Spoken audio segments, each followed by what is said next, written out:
Donnie and Dolly. The team is supported by ableauctions.ca. Closing your business? We can help.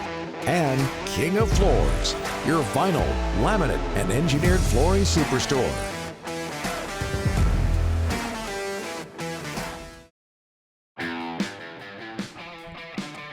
Somebody has suggested Honey House as a band name, a 60s folk Honey House? band. I could see that. Yeah, because We'll go through the list of band names later on. All of our guests today, it's Thursday, sponsored by White Spot. Black truffle cheese and mushroom burger.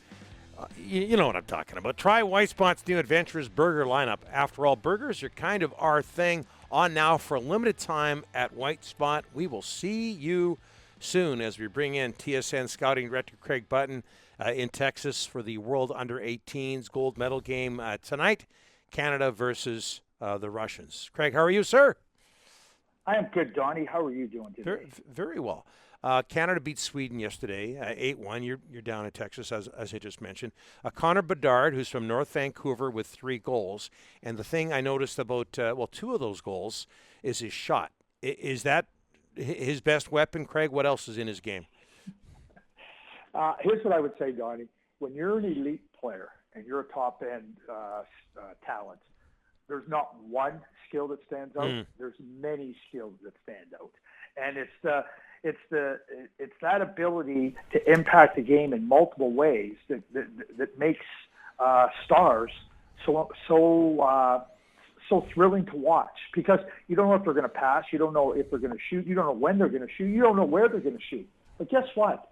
That's good for us as a viewer. Imagine the poor defensemen and the poor goaltenders that are feeling that. I mean, early in the game, he had a great opportunity, and he tried to pick the spot kind of right under the left arm, coming down the right wing on Limbaugh. And he was mad at himself. He was like, I see that spot. I can't believe I didn't hit it. And then he comes down and he scored that goal. Now he's got Limbaugh thinking, boom, far side, low, just over the pad inside the post. That's the brilliance. I mean, his brilliance. The second goal he scores. I mean, I was looking right at it from my angle. I'm going, I don't know how he put that in the net. Like, there was such a small space, and his hands are quick. He moves it one way, and then the goaltender has to move to follow the puck, and it's by you.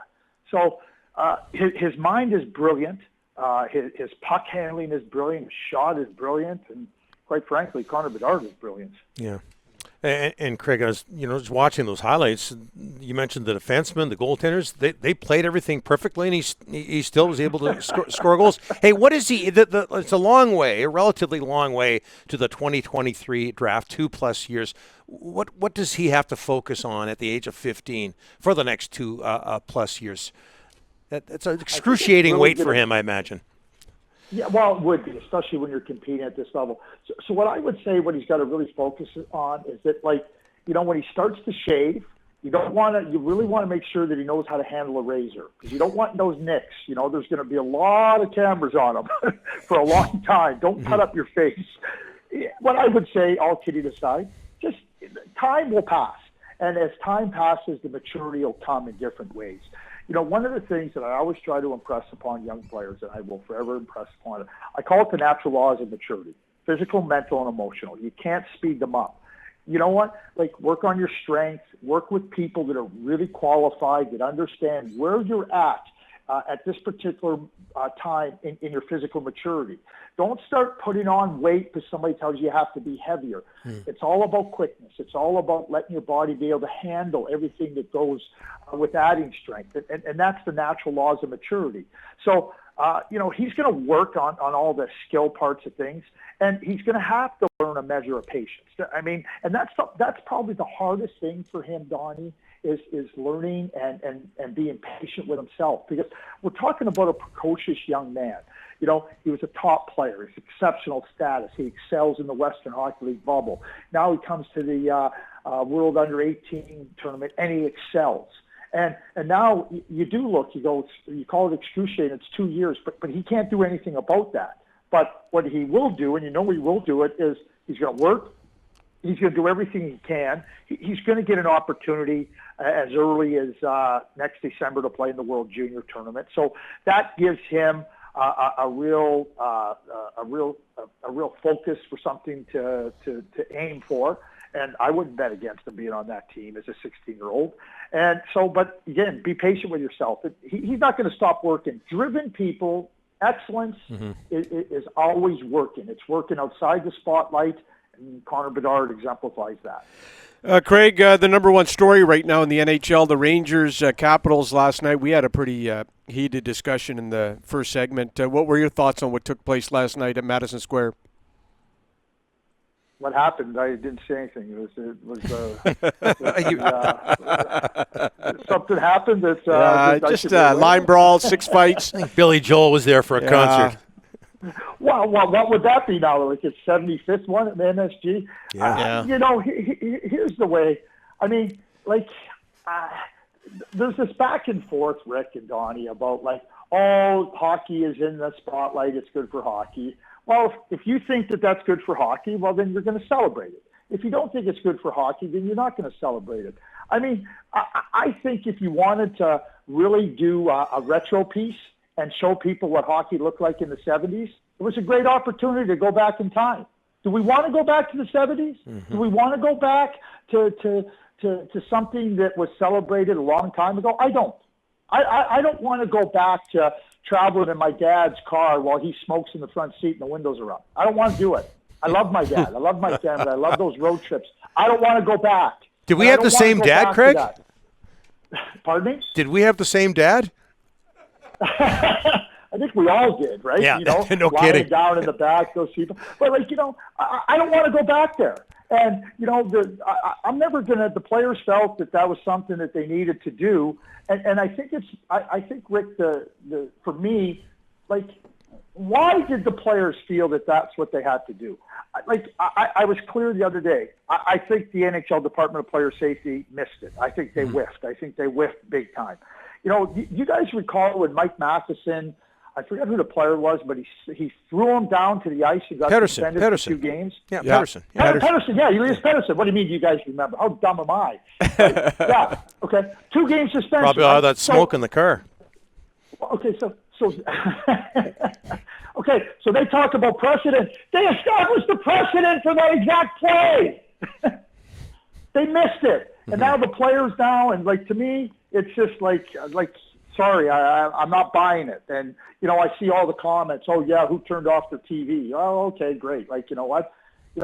Do we want car crashes? Do we want those types? Because everybody stops to look at a car crash, right? Do we want them? No. But everybody stops to look at it. So just because you looked at it doesn't mean you want it.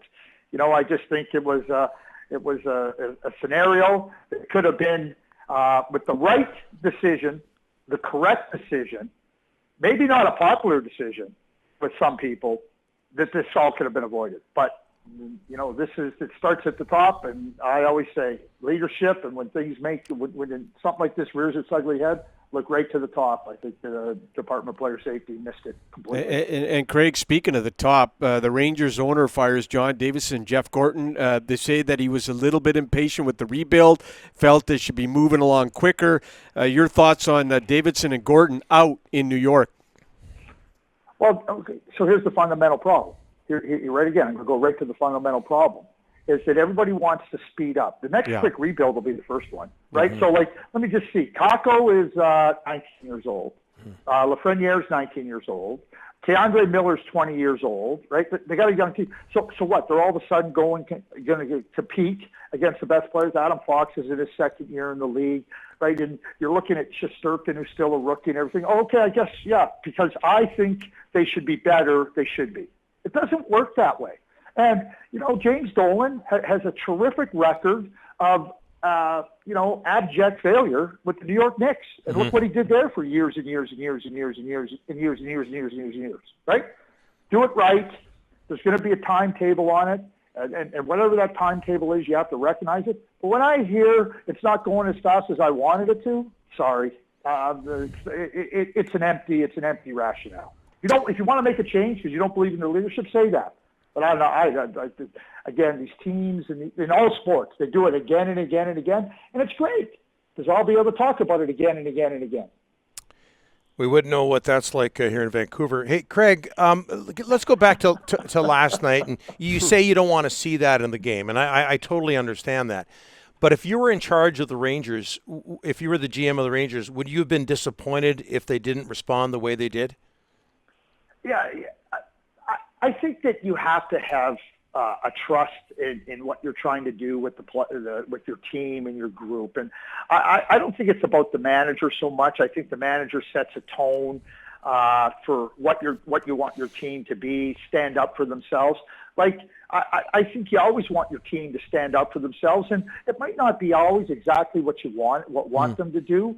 But I think that if you set the tone and you said, hey, listen, this is important for you to stand up for yourselves. You might not come out on it unscathed in terms of, you might get vanquished in a fight or whatnot, but stand up for yourselves and try to encourage that. But that doesn't happen just in a day. That doesn't happen after what happened in the previous game. You can't just go down and say, hey, listen, you got to stand. That's got to be instilled over time. So I would say that, if I'm Chris Drury, you feel pretty good about the team, standing up for themselves and making sure that, hey, this is what we feel we have to do and we're going to do it. You might not agree with it. When I was in Dallas and Calgary, it was the same thing. We never, ever said to our players, if you feel that you've got to go and deal with the situation in your own way, don't worry about the instigator penalty. We'll kill it. Don't worry about it. Don't hide behind the instigator penalty. Because people go, well, I can't fight because it's a 2-minute instigator. But that if the players can be free and know that they have that and they have the backing, then they're going to be capable and more than ready to stand up for themselves. And like I said, sometimes you cross the line, sometimes it gets out of hand, but that's instilled over a period of time. We could go on and on about this, Craig. Thanks so much for this today. Really appreciate it. Yeah. We'll talk to you next week. Thank you, guys. Have a great day.